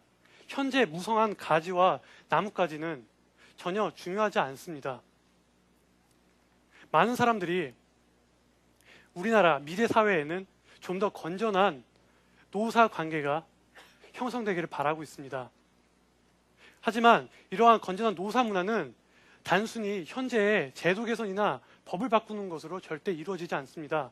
단순히 노동자들에게 좀 더 높은 임금을 주고 복지를 개선하는 것이 이들을 노사 관계가 좀 더 개선되게 하지 않습니다. 중요한 것은 이러한 것을 역사적인 맥락에서 풀려는 노력입니다. 노사 분쟁이 일어나는 것은 낮은 임금과 열악한 복지 때문이 아니라 노동자들이 과거에 기업들이 해고시켜 놓은 아직도 고통을 받고 있는 노동자들의 현실을 바라보면서 그들의 현실을 보고 느끼고 들으면서 지금 내가 여기서 투쟁하지 않으면 나도 저렇게 될 수 있다라는 그런 과거의 잘못된 가르침 때문에 폭력에 호소하는 것입니다. 그렇기 때문에 과거에 쓰러지고 지금 과거에 버려진 이들을 다시 한번 격려하고 응원하고 끌어올리는 것이 바로 현재를 지금 살아가고 있는 노동자들에게 오히려 큰 힘이 된다는 것입니다. 여러분, 과거를 바라보는 것은 시간을 많이 필요로 합니다.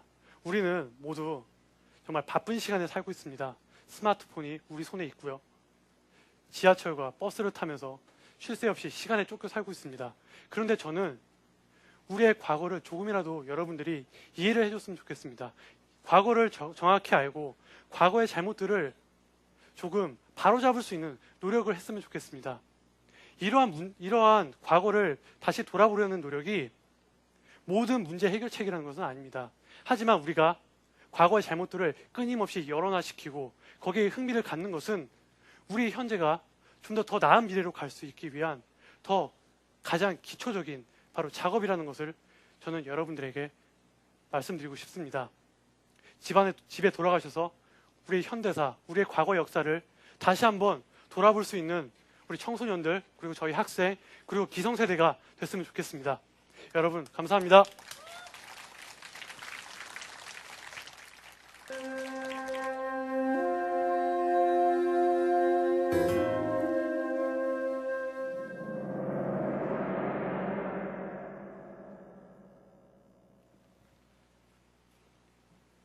먼저 이 긴 행사에 여기까지 참가해주신 그리고 끝까지 들어주신 여러분께 참가자들을 대신해서 감사드립니다. 감사합니다. 저는 마지막 발표자입니다. 여러분들 힘드셨죠? 감사합니다.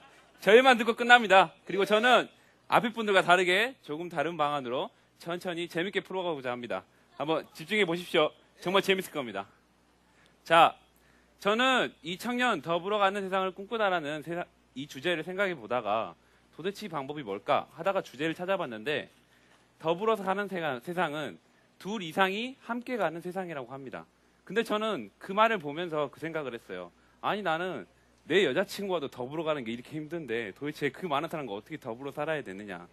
그래서 제 여자친구와 제 이야기가 TV에 나왔길래 그대로 퍼왔습니다. 한번 봐보시죠. 여보세요, 오빠? 자기야. 자, 새벽 1시밖에 안 됐는데? 아니, 좀 피곤해가지고. 오빠, 내 친구 소연이 알지? 웬일이니? 글쎄, 내가 오늘 소연이를 만났는데 걔 완전 별로였잖아. 근데 오늘 보니까 분위기가 확 바뀐 거야. 그래서 뭐지 이러면서 자세히 봤는데 글쎄? 걔 쌍꺼풀 수술한 거 있지? 근데 안에 딱 막... 여보세요, 오빠 듣고 있어? 듣고 있어. 뭐야, 졸려? 아니야, 얘기해. 아니야, 졸리면 그냥 자, 그럼. 야, 오늘 일찍 자고 내일 연락하자. 오빠. 어?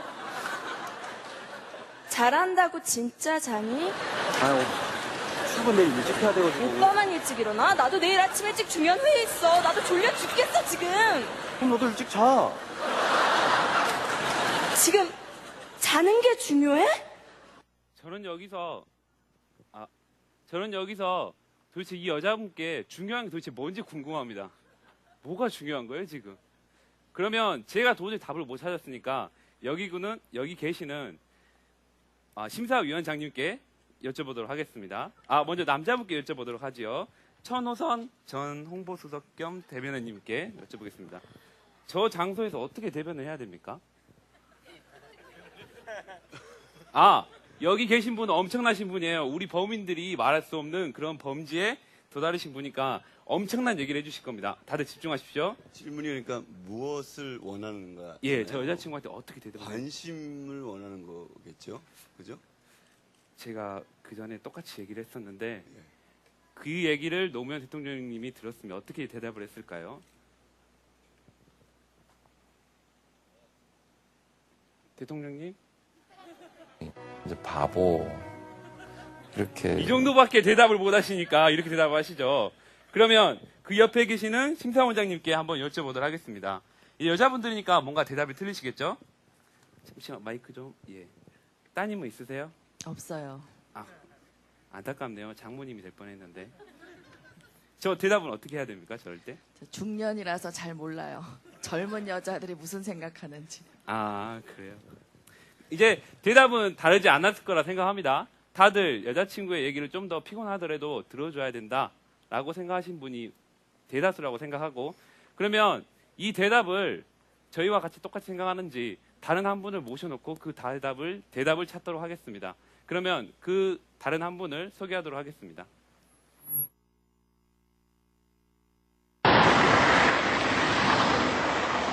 하나만 물어보자. 지휘 배우고 싶다는 건? 배우고 싶었습니다. 근데 꿈으로 그냥 놔둘 겁니다. 꿈? 그게 어떻게 네 꿈이야? 움직이질 않는데. 그건 별이지. 하늘에 떠있는 가질 수도 없는 시도조차 못하는 쳐다만 봐야 하는 별. 누가 지금 황당무계 별나라 얘기하지? 네가 뭔가를 해야 될 거 아니야. 조금이라도 부딪히고 애를 쓰고 하다못해 계획이라도 세워봐야 거기에 네 냄새든 색깔이든 발라지는 거 아니야. 그래 네 꿈이다 말할 수 있는 거지. 아무거나 갖다 붙이면 다 네 꿈이야? 그렇게 쉬운 거면 의사, 박사, 변호사, 판사 몽땅 다 갖다 네 꿈하지 왜? 꿈을 이루라는 소리가 아니야. 꾹이라도 해보라는 거야.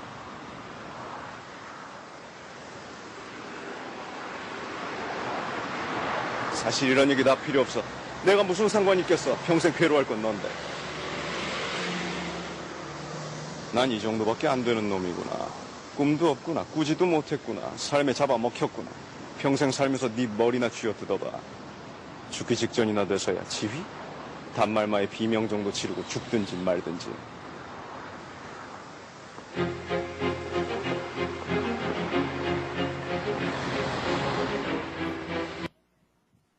여러분 안녕하십니까? 강마입니다. 안녕하세요. 제가 어디를 갔다 왔냐면요, 방금 어떤 건방진 놈이 지 길도 못 찾고 있길래 제가 찾아주고 왔습니다. 근데 방금 전화를 받고 왔는데 여기서도 길을 못 찾고 있다고 해서 찾아왔습니다. 아까 질문이 뭐였죠? 여자친구가 어떻게 대답하느냐? 그러면 헤어지십시오. 그렇게 싫으면. 그게 아니면 내가 그런 걸 다 받아주고 사랑할 자신이 있으면 사랑을 해야죠. 안 그렇습니까? 명쾌한 대답이죠? 예, 감사합니다. 그러면 여기 있는 주제도 한번 처리를 한번 해보죠. 터부러 가는 세상. 이것도 답을 모릅니까? 터부러 살려면 같이 살아가면 되지 않습니까? 내 것 좀 주고 서로 양보하면서 함께 살아가면 되지 않습니까? 근데 여러분들의 대답은 어떻습니까? 그럴 계획이라고 하시죠, 대부분. 봉사활동 하세요? 안 하신다고 하셔야죠. 예, 그렇죠. 할 계획이시죠? 그게 어떻게 계획입니까? 살아 숨쉬지가 않는데. 그건 망상이죠. 어린애들이 하늘을 날아다니면서 슈퍼맨처럼 빔을 쏘겠다는 그런 망상. 여러분 보고 뭔가를 하라는 겁니다. 적어도 내가 그런 걸 생각하고 계획하고 정보라도 조사를 해야 거기다가 내 냄새든 향기든 발라져서 그게 내 계획이 되는 거죠.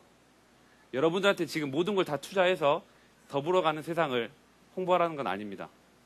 다만 내 시간 1시간, 한 달에 1시간이라도 내 용돈 1,000원이라도 여러분 모든 사람들과 함께 하라는 거죠. 다 솔직히 이런 얘기 필요 없습니다.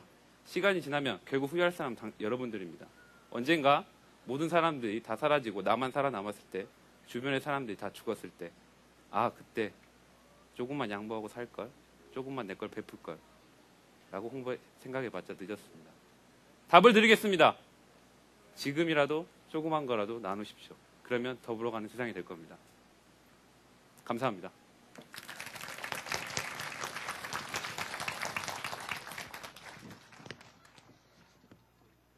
네, 이것으로 오늘 사랑 컨퍼런스, 사람 2011 컨퍼런스의 모든 발표자의 발표가 끝났습니다. 그러면 지금 여기 앞에 계시는 심사위원장 분들께서 이제 심사를 진행을 하는 동안 여러분이 지루하실까봐 저희가 아까도 초반에 말씀을 드렸다시피 사랑 컨퍼런스는 저희 같이 그 젊은 청년들이 자발적으로 만들어 온 그러한 컨퍼런스입니다. 그렇기 때문에 더 의미가 있겠죠. 그래서 우리가 어떻게 이 사랑 컨퍼런스를 만들어 왔는지 그 비하인드 스토리를 영상과 함께 하시면서 심사 결과를 기다려 보도록 하겠습니다. 그러면 영상 재생 부탁드립니다.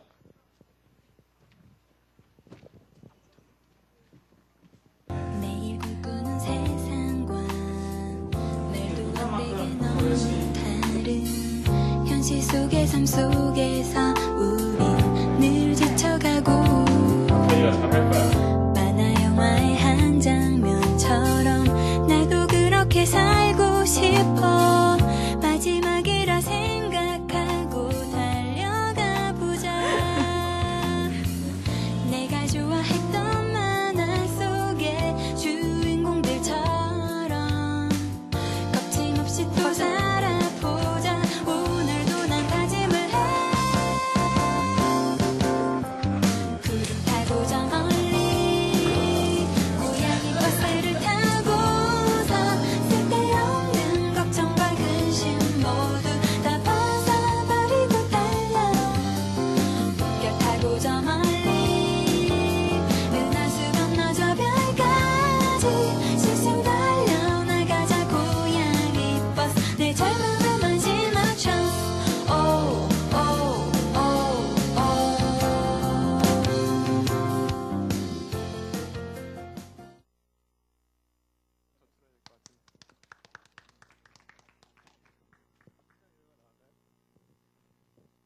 네, 그 심사 결과가 나왔습니까?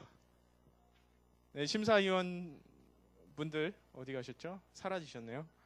네, 그러면 제가 이번에 그 사랑 컨퍼런스를 하면서 앞으로도 우리 사랑 컨퍼런스가 계속 될 것이기 때문에 보다 적극적으로 참여하시라고 웹사이트 주소를 알려드리겠습니다.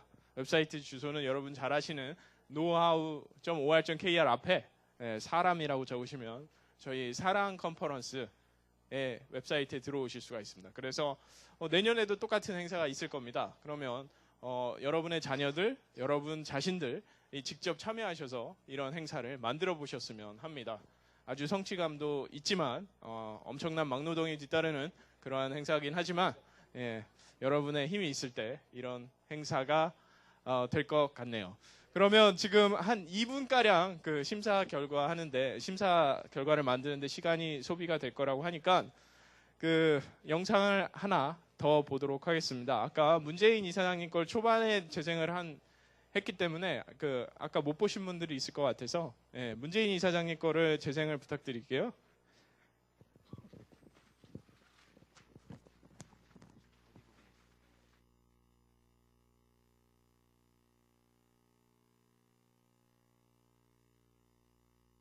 대기업들, 수출 기업들, 재벌 그룹들 이런 쪽으로 다 가죠. 초콜릿보다 달콤한 널, 솜사탕보다 달콤한 널, 초키스처럼 달콤한 널. 세상 그 어떤 사람보다 많이 많이 사랑해줄게. 영원히 변하지 말자.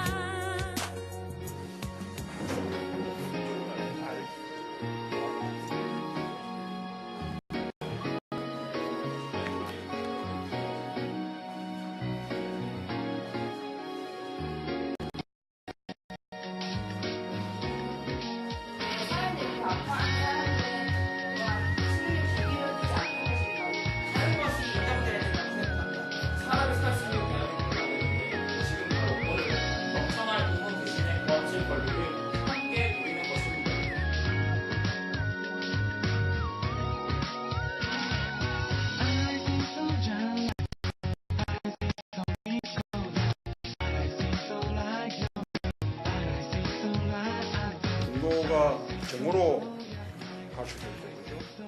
네, 실천, 참여로 갈 수도 있고, 분노를 통해서 그것을 이제 참여하고 바꾸기 위한 실천으로 나가고 하는 이런 것이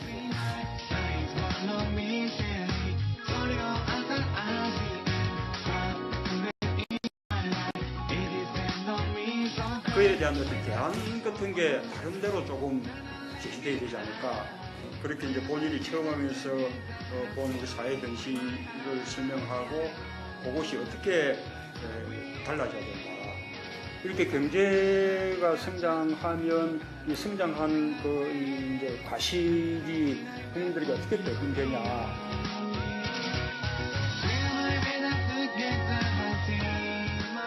덕으로 사는 세상이라 해가지고 무슨 일일적인 그런 세상이 아니라 다양한 그 자체로서 존중받고 하는 그러면서 다 도와가지는 세상.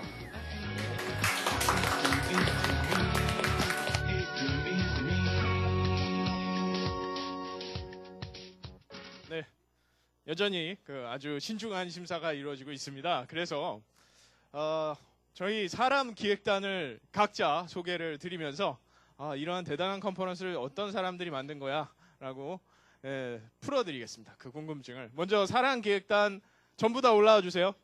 무대로 전부 다 올라와 주세요. 부끄러워하지 마시고 박수를 쳐주셔야 올라오실 것 같습니다. 저 혼자 한 게 아닙니다. 저 혼자 한 게 아니라 이 친구들이 있었기에 제가 할 수 있었고 이 사랑 컨퍼런스가 있을 수 있었죠. 다 빨리 올라와 주세요. 네. 자, 다 올라오셨나요? 네. 자, 그러면 그 왼쪽부터 각자 소개를 하도록 하겠습니다. 예, 반갑습니다. 사람기획단 김성기입니다. 이 자리 함께 해주셔서 감사합니다. 예, 안녕하세요. 사랑기획단 노영래입니다. 나이는 25이고요. 안타깝게도 애인 품절남입니다. 예. 참, 다음에도 계속 할 건데요. 앞으로 적극적인 참여 부탁드리겠습니다. 감사합니다. 네, 안녕하세요. 사람기획단의 천미희라고 합니다. 반갑습니다. 아니요, 천미희라고 합니다. 네, 아름다울 미자니까 미인에 속하겠죠? 죄송합니다. 네, 안녕하세요. 24살 사람기획단 이주희이고요. 지금 현직 디자이너고 이번 기획단에서 디자인, 마케팅, 찍사 여러 가지 활동을 했습니다. 네, 반갑습니다. 네, 반갑습니다. 저는 이 중에서 나이가 조금 더 많은 28살 송한나라고 하고요. 저는 기획단에서 처음으로 블로그 글 쓰는 거 맡아가지고 한 번도 해본 적이 없는데 파워 블로그라고 나중에는 명칭을 해주시더라고요. 어쨌든 여기까지 와주셔서 감사하고 저희들 예쁘게 봐주세요. 감사합니다. 안녕하세요. 20살 박민주입니다. 옆에 있는 언니랑 같이 블로그 했는데 제때제때 업데이트 못해서 죄송합니다. 네, 안녕하세요. 저는 20살 진경숙이라고 합니다. 저는 뛰어난 재능이 없어서 그냥 시키는 일 했습니다. 반갑습니다. 네, 이상으로 저희 그 사람 컨퍼런스 기획단을 소개해 드렸습니다. 예, 각자 이 중에서는 뭐 발표자를 하고 싶은 친구들도 있었고, 근데 이제 기획단을 하게 되면 그만큼의 막노동이 따르기 때문에 아주 열심히 해준 덕분에 이러한 성공적인 행사가 있었던 것 같습니다. 그리고 가장 중요한 것은 여러분이 자리를 채워주셨기 때문에 이러한 성공적인 행사가 있지 않았나. 그리고 단순히 듣고 가시지 말고 저희 웹사이트에 오셔서 어떠한 의견이나 여러분이 하고 싶은 일이나 젊으신 친구들, 청년분들 본인 나이에 상관없이 참여하실 수 있습니다. 그런 식으로 참여를 해주시면 대단히 감사하겠습니다. 네, 그러면 이제 잠깐 아직 안 됐나요? 네, 심사 결과 답변이 없습니다. 예. 그러면 무엇을 하면서 좀 더 시간을 보내볼까요? 노래요. 아, 심사 결과 나왔답니다. 아, 1분이요? 아, 제가 노래는 1분인데요. 네. 글쎄요. 막내요. 네, 어떤 분께서 하시겠습니까? 네, 막내 둘이. 네, 저쪽 의견이 아주 강력한데요. 네, 막내 두 분 오시죠? 네. 박수! 20살입니다. 20살. 네, 20살. 약관의 나이. 자.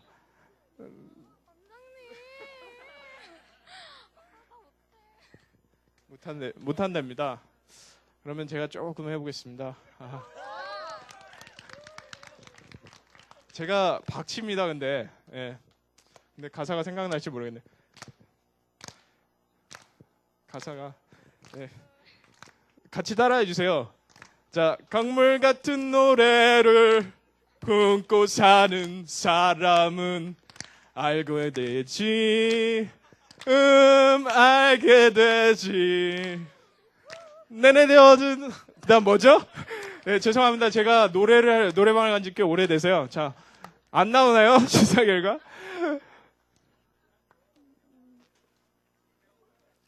자, 또 제가 했는데 또 안 하시면 안 되잖아요. 네. 네. 자, 그러면 각자 오셔서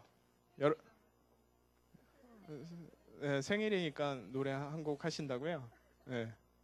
마이크.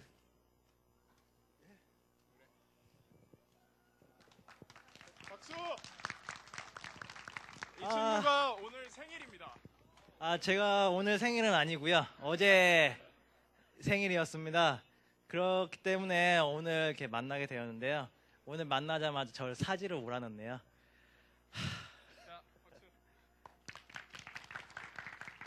지금 심사 결과 나왔네요. 정말 사랑스럽습니다. 지금 심사 결과 바로 지금 제가 어떻게 받을까요? 예, 여기 마이크 건네드릴게요. 그래서 뭐 하려고 그랬어요? 네, 아닙니다. 제가 좀 잡아서 소개를 해드리겠습니다. 네, 그러면 결과가 나왔습니다. 저희 가시방석을 만든 이 무대를 없애주실 심사위원장님을 모시겠습니다. 박수로 맞아주시기 바랍니다. 그러면 오늘 사랑 컨퍼런스에 대해서 심사위원장님께서 총평을 한번 말씀을 해주셨으면 합니다. 예, 안녕하세요. 요새 보니까 이 얼굴 없는 가수들이 선글라스 끼고 좀 다니다 보면 비주얼 가수가 되더라고요. 그래서 저도 이러다 보면 언제 비주얼 교수가 되지 않을까 해서 양해해 주시기 바랍니다. 오늘 너무 잘 들었고요. 젊은이들과 이렇게 소통을 하는 시간을 가져서 정말 즐거웠습니다. 그리고 참 듬직했고, 특히 말하기 교육을 안 받고 듣는 교육만 받았다고 하셨는데 언제 말하기 교육을 받으셨어요? 말씀들을 다 너무너무 잘하셔서 아주 깜짝 놀랐습니다. 그리고 특히 오늘 출연진 참가자들의 특징이 이 완숙한 외모였는데 아마 속이 꽉 차고 완숙하고 성숙해서 그런 게 아닌가 그런 생각을 했습니다. 저희가 시간이 굉장히 오래 걸렸는데요. 심사위원들의 평이 너무 달랐습니다. 합의를 이루기가 참 힘들었습니다. 너무 달라서 그러니까 사람 사는 세상, 더불어 사는 세상이 참 힘들겠다. 이 심사위원도 서로 의견 일치가 안 되는데 어떻게 더불어 사는 세상이 될까 하는 그 안타까움을 가지고 그런 대로 합의를 봤습니다. 그러니까 의견이 이렇게 달라도 끝내는 이제 이 심사위원장의 약간의 그 직권과 이런 걸로 합의를 봤습니다. 그래서 오늘 그 우수상이 2명 그리고 최우수상이 1명인데요. 그 드럼 없나? 이제 우수상 먼저 발표드리겠습니다. 예, 그 대학생 언론을 만들겠다는 우리 김선기 군에게 우수상을 드리겠습니다.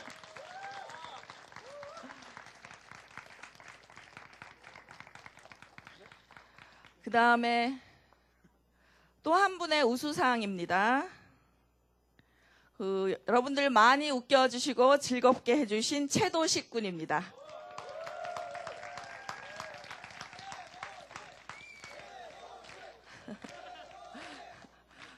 사실 최도식 군에게 상 안 주면 저희가 혹시 칼 맞을지 몰라서 좀 압력에 굴복한 면도 있습니다. 근데 총평을 조금 해달라 그러는데 이제 제가 봤던 부분은 이런 거예요.